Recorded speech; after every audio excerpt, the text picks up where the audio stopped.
with respect to repairability, what do you have to do when you have to repair these things, and where do they have to go, and do they have constant software upgrades?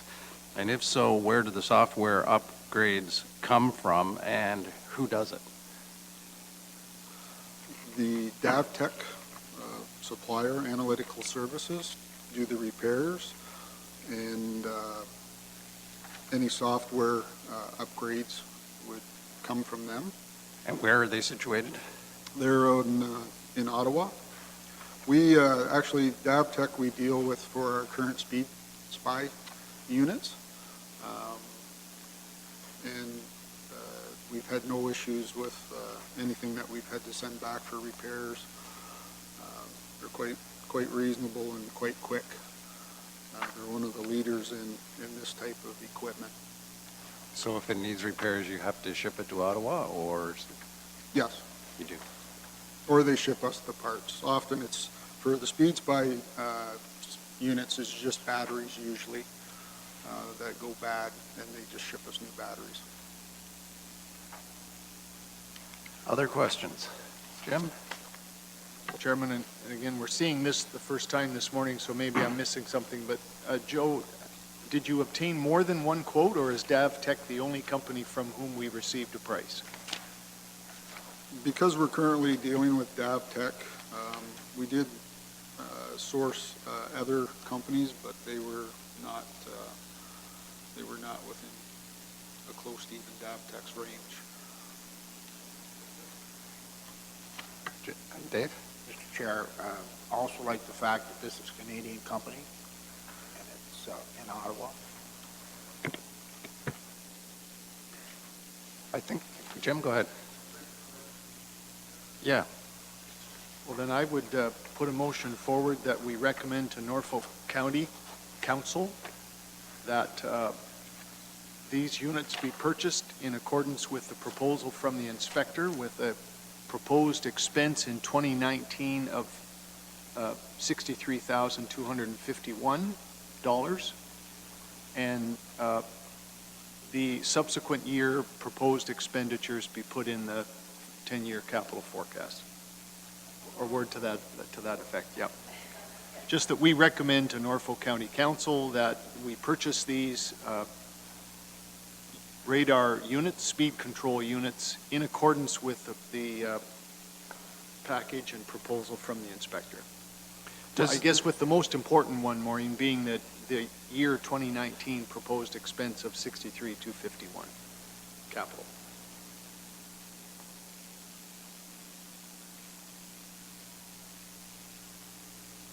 Does the resolution on the resolution below the estimated cost, there's no page number on it, does that cover anything, everything that you were contemplating?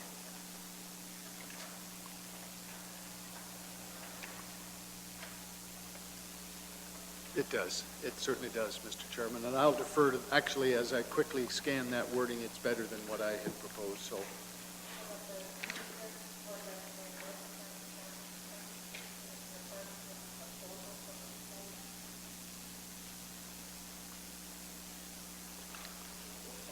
Well, yeah, for the 2019 capital budget deliberations, but I think our chairman is suggesting maybe alternatively that we use the wording in the report, and I'm okay with that. It specifically references the 30 units to be purchased, whereas my resolution more addresses the 5 units to be purchased in 2019 and the other 25 over the subsequent capital years debate. So I don't care too much about that, Mr. Chairman. And I make that page 6. We could just reference it to page 6 of the proposal. The resolution on page 6. The reality, Mr. Chair, is that even if our resolution is worded there, the council will review it every year and make their decision annually anyway. So if you, Mr. Chair, feel the wording on page 6 is better, then I'm certainly prepared to move that instead of what I just dictated. I think for simplicity's sake, it would probably be the easiest thing to do, and as you say, it's reviewed anyway. Yep. So Thank you. So I'm going to change my motion to the wording that's contained on page 6 under Police Services Board Resolution. You have a seconder? Seconded by Carol. Further discussion? Jim? Mr. Chair, I think we've all, as a board, supported this over the past 2 or 3 years. We saw the success of the Speed Spy units when we first acquired them, and I think they've become a very good tool in our arsenal, if you like. As a driver in Ontario, those units have an impact on me. When I'm dozing along, I have to admit occasionally, and all of a sudden that unit flashes at you saying you're going however many kilometers over the posted limit. You do pay attention, and it really does have an impact. Will I get used to it if the same one sits on the same pole for months and months and months? Probably. But if they can be fairly easily moved, then I can see the merits of having the numbers that staff are suggesting. So I think it's a good move for the board to ask the county to consider this. I think it's important to have a number of them too, because as soon as they have them at one spot, somebody else is going to want one too. So that's, I mean, if they know there's a rollout plan that eventually we're going to get one too, that is more likely to get countywide support than if we just had a few mobile units that are put everywhere. So I can see the inherent logic of it. So all in favor? Okay. So where do we send this to? Do we send it to?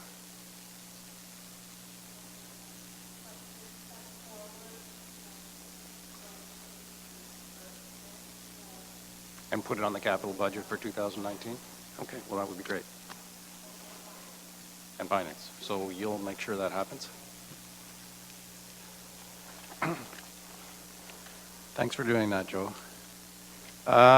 Any other business arising?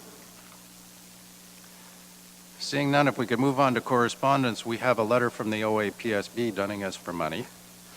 Fortunately, they don't want a hysterically huge amount. They're looking for $50, and I was wondering if there was a motion that we should keep our membership with Zone 4 and all the rights and attributions that we get for our $50. Dave?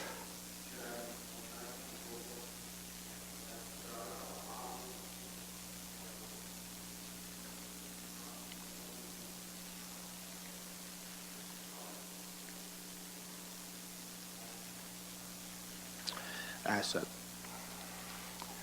Charlie? Mr. Chair, I will second that motion. That was a motion? Yeah. Yeah, I think the $50 is well spent to get Dave Murphy out of the county for a few days a year. I certainly think it's money well spent. Yeah, I know. Lots of things you can do when it's not taped.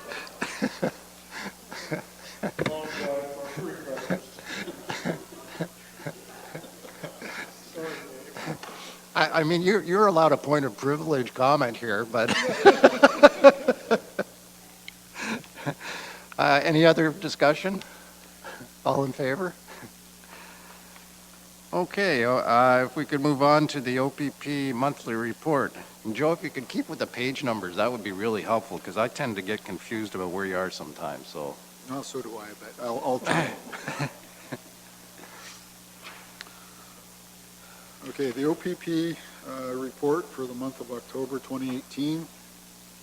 Overtime allotment per the contract, $366,903. Dollars spent to date estimate, $305,241.53. The percentage spent is 83.19%, just slightly above where we were last year at this time. Auxiliary policing hours for the month of October were 424. Tributes, we had one thank you note for PC Sandchuk from the Port Rowan Community Teenagers Committee. Correspondence, the Crime Stoppers report, there have been 439 anonymous tips received this year. Student Crime Stoppers, Chairperson Neil Unwin and the coordinator attended all the Haldeman High Schools, offered support for their programs, and are in the process of attending the Norfolk High Schools to do the same. Crime Stoppers participated, presented to or gave promotional items to the Men and Women's Ducks Unlimited, the Norfolk County Fair, Haldeman County Volunteer Recognition Night, and the Lindach Women's Institute. They continue to do their media relations, and on October the 24th, on CHCH TV, they featured a robbery in Delhi. Fundraising, January 2019, the Boston Pizza Dinner is set for that month, and keep that on your calendars. The actual date, I think, will be coming shortly. They attended the Southwest Zone meeting October the 16th in Bell River. Haldeman and Norfolk Crime Stoppers are to host the next Southwest Zone meeting in April 2019. They are still currently seeking active new board members, and Chairperson Neil Unwin continues to serve as president. Locally dedicated hours of overtime for October, 2018 municipal was 764.13. 2018 provincial was 175.13. If we move over to the graphs, starting on page 19. Are you going through the first charts at the end, or not at all? I can, but everything that is covered in the first few pages is covered in the colored graphs. Oh, okay, my question would be with respect to page 14 of 37, there's other crimes against a person which have gone from 65 year-to-date to 83 year-to-date. What do you mean by crimes against a person?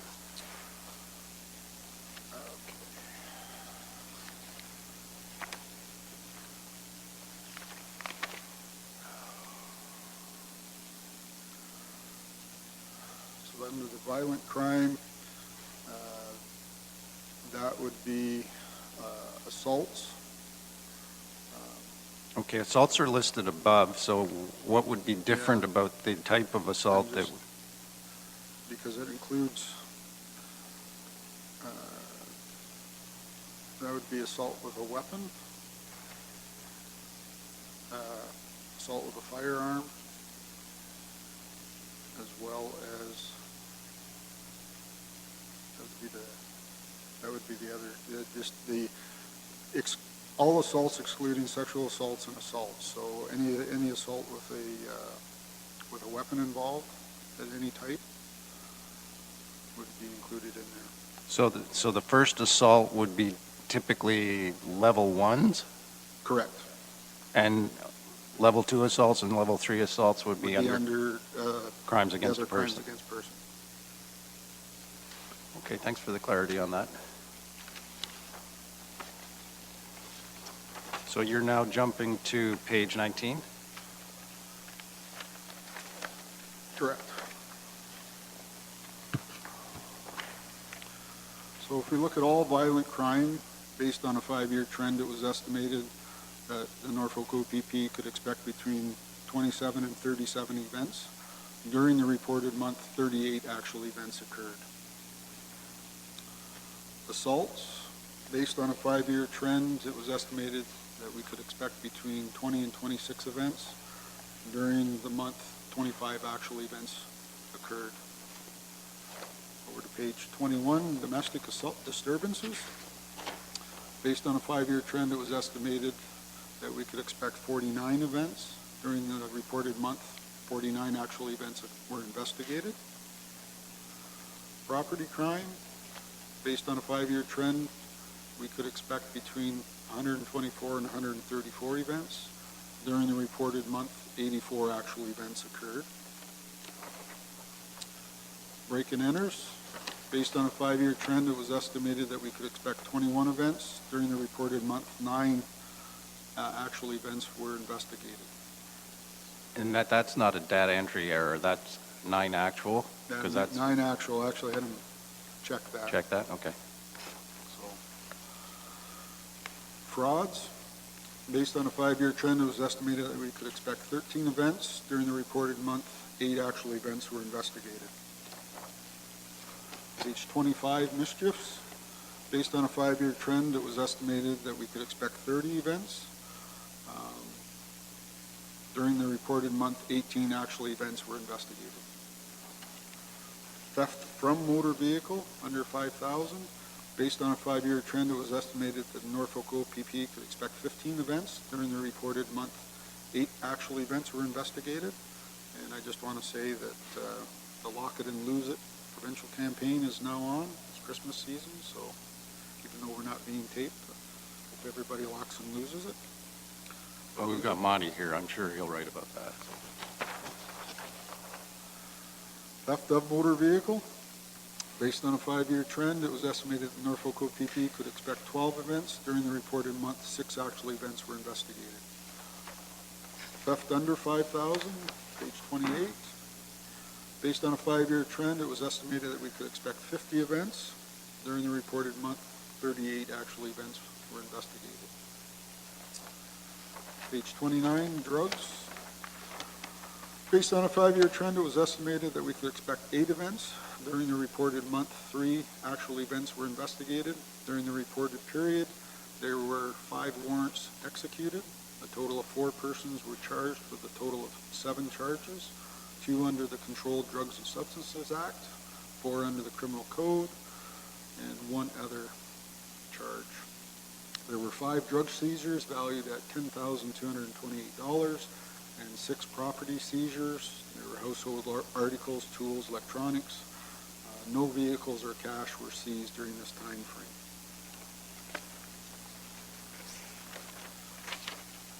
Collisions. All collision types for October reported below the projected range at 74. All collision types did see a decrease of 22 from October last year. A year-to-date decrease of 5.6% was observed from the same time frame last year. Property damage collisions for October reported below the projected range at 55. Property damage collisions did see a decrease of 27 from October last year. A year-to-date decrease of 0.8% was observed from the same time frame last year. Non-fatal injury collisions for October reported within the projected range at 15. All non-fatal collisions did see an increase of 2 from October last year, and a year-to-date decrease of 23.3% was observed from the same time frame last year. Non-fatal injury collisions totaled 15 for October. In reviewing the collisions, they ranked as follows. We had 4 inattentive driver, 3 failed to yield right of way, 2 impaired, 2 lost control, 1 was an improper lane change, 1 was a follow too close, 1 was an improper pass, and 1 was pedestrian. Fatal collisions for October reported above the projected range at 4. Fatal collisions saw an increase of 3 from October last year. A year-to-date increase of 25% was observed from the same time frame last year. The 4 fatal collisions that occurred in October, one on the 4th, County Road 30 at Goshen Road. Primary cause was speed, too fast for conditions. October 22nd on Highway 24 at St. John's. Primary cause was an improper turn. On the 25th of October at Highway 24 and County Road 19, primary cause was inattentive driver. And on the 29th on Orange Hall Road at Plowman's, primary cause was lost control.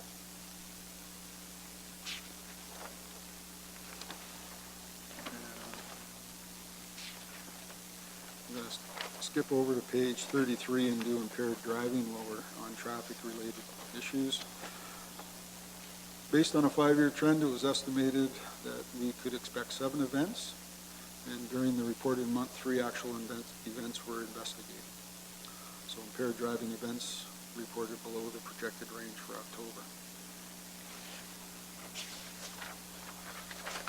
If we go back to page 31 and 32, 911 calls and alarm calls, I don't have the proper statistics for October. If you look at the graph, it shows that we've had almost a 70% decrease in 911 and 43% in alarms.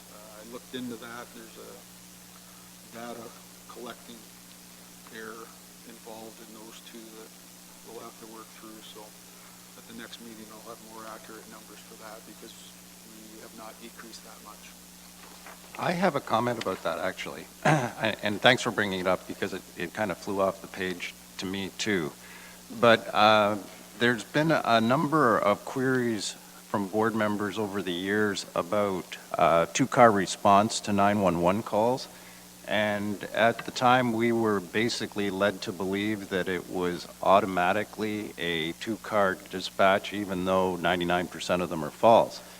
So I posed the question to Chief Superintendent Kane this past week, and apparently two-car response is not necessarily what happens. So what he has written, and he's given me permission to share this, he said, related to 911 calls, OPP orders and standard operating procedures refer to a uniformed member being dispatched whether or not the call is silent. Caller advises that it was made in error, that there is no emergency, or it is perceived as a problem with the phone line or a pocket dial from a cell phone. There is no specification that automatically two members shall be dispatched. Instead, that call shall be dispatched and that a uniformed member shall respond forthwith. So I think that there probably be a certain amount of relief given to board members here because we were always concluding that whenever a false alarm came in, that two cars were being dispatched, and apparently that's not the case. So I got a certain amount of comfort from that. So I thought I would pass it on. Joe, if you want to carry on.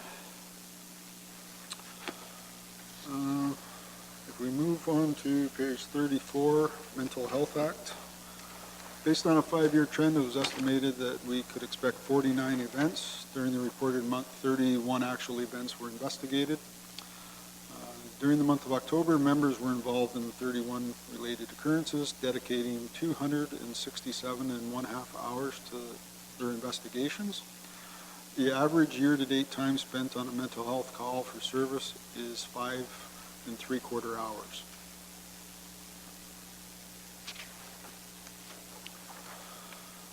Foot patrol for October 2018 was 504.25 hours throughout the county. We're on page 35 now. We had no bicycle patrol in October, and in October we conducted 36 school visits. Driving charges, we're on page 36, 37 now. For September, because we're always a month behind in collecting data. 2 distracted driving charges, 1 racing, 138 speeding, 3 seatbelt, and 10 impaired drivers. License suspensions, September, we had 2 roadside screening, 9 roadsides conducted, 2 3-day suspensions, 24 rides were conducted, and 15 seatbelt checks. And did you get your ride grant? Yes, I was going to mention that. Okay. We did get our ride grant. It was slightly over $15,000, which is in line with what it was last year. And I believe Staff Fashion's already scheduled all our rides for the Christmas season and beyond.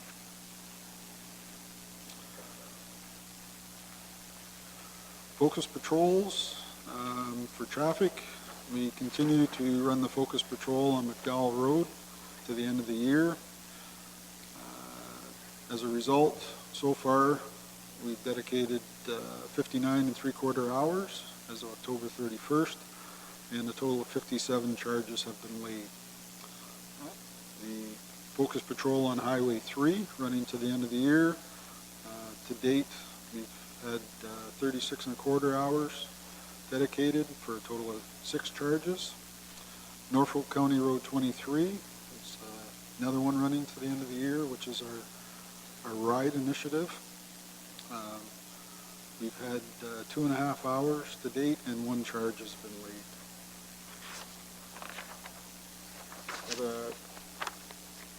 Focus Patrol for speeding on County Road 23 in Glen Meyer. It's running the month of November. It finishes at the end of the month. We have a Focus Patrol for speeding in Teeterville on Teeter Street. It runs for the month of November. And we also have one on the Delhi-Burford Town Line in Calvin for the month of November, run a Focus Patrol for speeding. And all three of those Focus Patrols were the result of speed spies as well as traffic complaints from citizens in the area. And actually the one in Calvin came via the roads department. We closed the Focus Patrol for speeding on Thompson Road in Villanova. It ran from October 9th to 23rd, and a total of 9 3/4 hours were dedicated to it, and 7 charges were laid. Speed spy studies, we conducted one on Old Highway 24 in Bloomsburg. We didn't identify a problem there. That came from a citizen living in the area, and I believe, John, you spoke to her about that. We conducted a speed spy on Hillcrest Road on the 16th. No issue was identified there. And then we did one on Norfolk County Road 23, which is our Glen Meyer one. That problem was identified, and we have a Focus Patrol there. And we also did one, well, we did it in November on Concession 6 in Woodhouse, Blue Line, between Blue Line and Cockshut. And we did identify a problem there, and the Focus Patrol will be starting up shortly. That is the report, unless there's any questions. Any questions for the inspector? Jim? Thank you, Mr. Chairman. On page 36, which is the driving stats, I and I suspect all of us have seen a fair bit of media coverage lately about the number of impaired driving charges still occurring in Ontario. Joe, if I'm doing our stats correctly here on page 36, the right-hand side there where it has the impaired, down to the end of September, our total is 118 this year, and if I subtracted those final months, it's 120 for 2017. I think my math is roughly correct there. So my point being, we're almost identical year over year to date. How do we compare in Norfolk County, or do you have access to this data, with the rest of Ontario for impaired driving? Are we, if it's still a problem and going up across the province generally, is it the same here, or are we, for some reason or other, a little better than the provincial averages in terms of that problem? Unfortunately, I don't have the provincial averages off the top of my head. I can get that for you for comparison. But I'm going to suspect with the legalization of cannabis, we've already seen a bit of an effect with impaired driving by drugs. So I think that's going to skew some of the numbers in the coming months. Well, Mr. Chair, I don't know whether other board members would be interested, but I, for one, would just be interested to see how our numbers are comparing across the province. But the fact that you brought up the cannabis-related impaired, how many of those have we had to date, if any? Well, you've said we've had some, so obviously we have, but... I can confirm 2. Okay. We might have had 3. I'm not sure about the one, whether it ended up as impaired by drug or not. Right. But we've had 2 confirmed. Already, yep, okay. Thank you for that. But just to follow up, if irrespective of the impairment, whether it's marijuana or drug or combination of both, it's going to show up in the stats as under impaired driving. Is that correct? Correct. Okay, thanks for the clarity. Jim?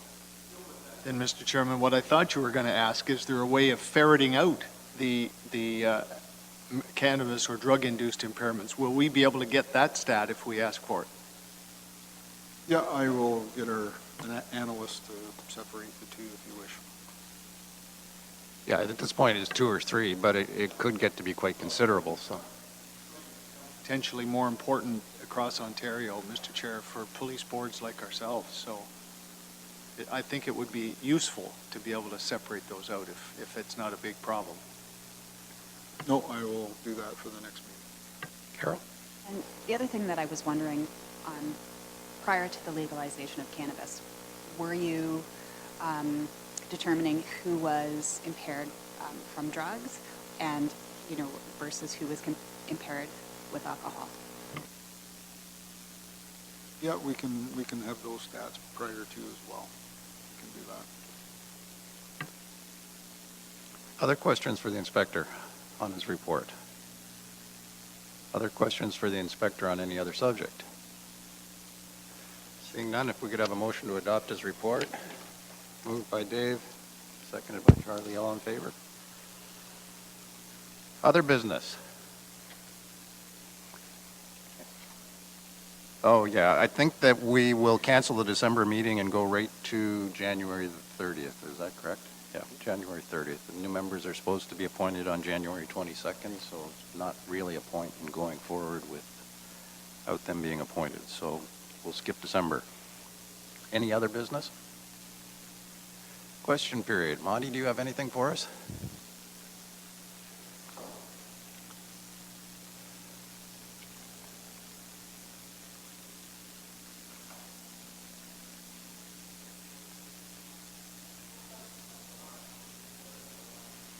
There we go.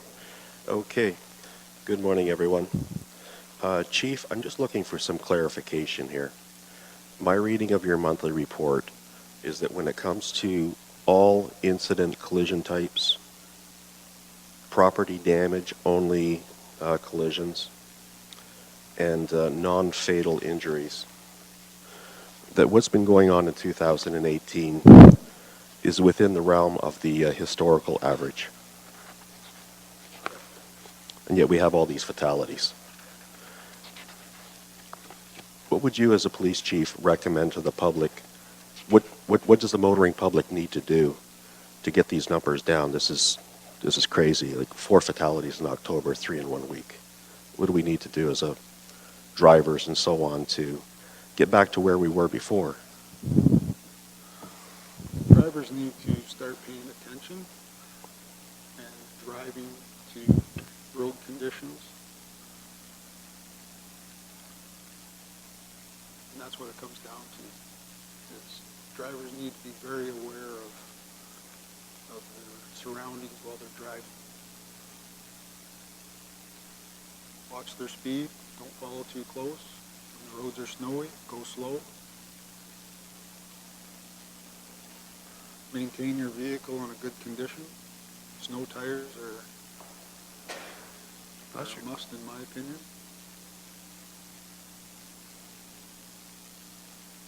And that's how we're going to start decreasing fatalities. Thank you. Thank you for your time. Thanks, Monty. Thank you, Mr. Chairman.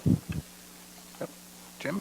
Just anecdotally on that last point, on my way into Simcoe today, coming down the Cockshot, I saw one of our officers dealing with an accident on the slippery Cockshot Road just south of Thompson, and then he no sooner left that site and a kilometer further south there was a rollover that he had to just arrive at. So obviously what the inspector says is totally correct. It was pretty bad on that road, and then that one little stretch, two accidents this morning. We got a thought? Go ahead.